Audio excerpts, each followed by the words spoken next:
Es posible que hasta hace unos meses no hubieras oído hablar de la gripe española, la pandemia que mató a millones de personas a principios del siglo XX, y seguramente con la crisis del coronavirus ya habrás oído mencionarla. Por eso hoy te contaremos un poco más de la mal llamada gripe española y su parecido con la COVID-19. Catalogada a menudo como la madre de todas las pandemias, la que pasaría a la historia como gripe española, causó la muerte de por lo menos 50 millones de personas alrededor del mundo, según cálculos de la OMS.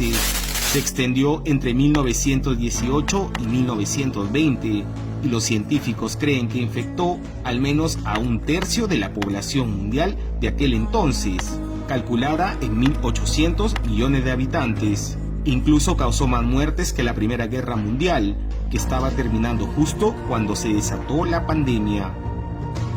La mal llamada gripe española se denominó así porque España fue el primer país en informar de la enfermedad a la Oficina Internacional de Higiene de Ginebra, la OMS de la época, pero su origen se cree que estuvo en Kansas, Estados Unidos, de donde se expandió rápidamente a Europa por los soldados norteamericanos que combatían en la Primera Guerra Mundial, y de ahí al resto del mundo. Un estudio de la Universidad de Harvard, publicado este año, estima que cerca de 550.000 personas solo en Estados Unidos, es decir, el 0,5% de su población de aquel entonces, murió debido a la epidemia.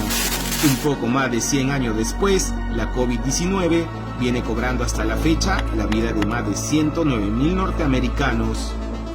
Las dos pandemias provienen de familias de virus diferentes. La gripe española es de tipo AH1N1, mientras que el SARS-CoV-2, causante del COVID-19, es uno de los 7 coronavirus que infectan humanos. Las dos causan infecciones respiratorias con síntomas comunes del estado gripal.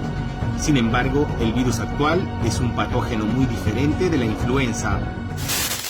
El periodo de incubación de la gripe española es con frecuencia menos de 24 horas, con síntomas bruscos como fiebre alta, y luego aparecen dolores de garganta y tos. Entre el tercero y quinto día se desarrolla una neumonía o encefalitis.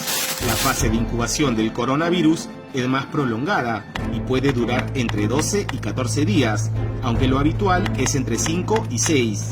La enfermedad avanza lentamente con fiebre leve, pero después de algunos días pueden presentarse complicaciones bruscas como dificultad para respirar, tos, fiebre alta y finalmente neumonía. Ambos se transmiten al toser y estornudar o por contacto directo con una persona infectada y con secreciones respiratorias. El SARS-CoV-2 parece no ser un riesgo si uno toma algo menos de 2 metros de distancia, pero su principal modo de transmisión se verifica con el prolongado contacto social. En 1918, los países también cerraron centros públicos, tales como cines, teatros, escuelas, prohibieron las aglomeraciones en las calles, vaciaron trenes y tranvías, e hicieron de la cuarentena su mejor y única opción contra el contagio. Aún así, registraron miles de defunciones. Otras medidas no farmacéuticas, como las que se toman hoy en día para enfrentar al coronavirus, como el lavado de manos y el uso de tapabocas, también fueron populares en la época. La gripe española tuvo una notable mortalidad en adultos de entre 20 y 40 años, mientras que la COVID-19 es un riesgo principalmente para los adultos mayores de 60 y para gente con enfermedades previas. Esto se debe a que la población mayor de aquel entonces había sobrevivido a otras epidemias de gripe, lo que incrementó su inmunidad, a diferencia del coronavirus sin precedentes globales.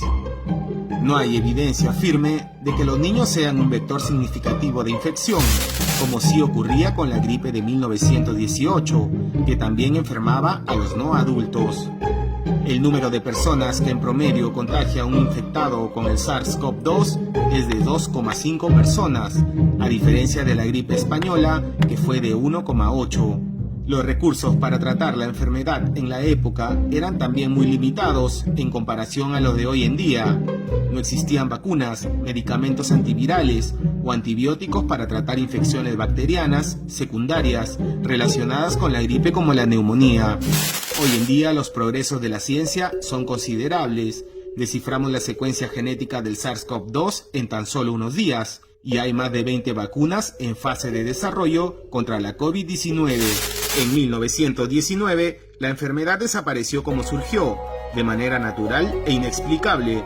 Se establece que desde 1918 tuvo entre 2 y 4 oleadas, y en algunos países hubo brotes y repuntes hasta 1920. En la actualidad, los epidemiólogos y gobiernos son conocedores de este dato y se están tomando las medidas preventivas para estar preparados ante tal eventualidad. El impacto económico que tuvo por término medio la gripe de 1918 fue una disminución del 18% de la economía. El del coronavirus está aún por verse y en este momento todavía es demasiado pronto para poder calcularlo.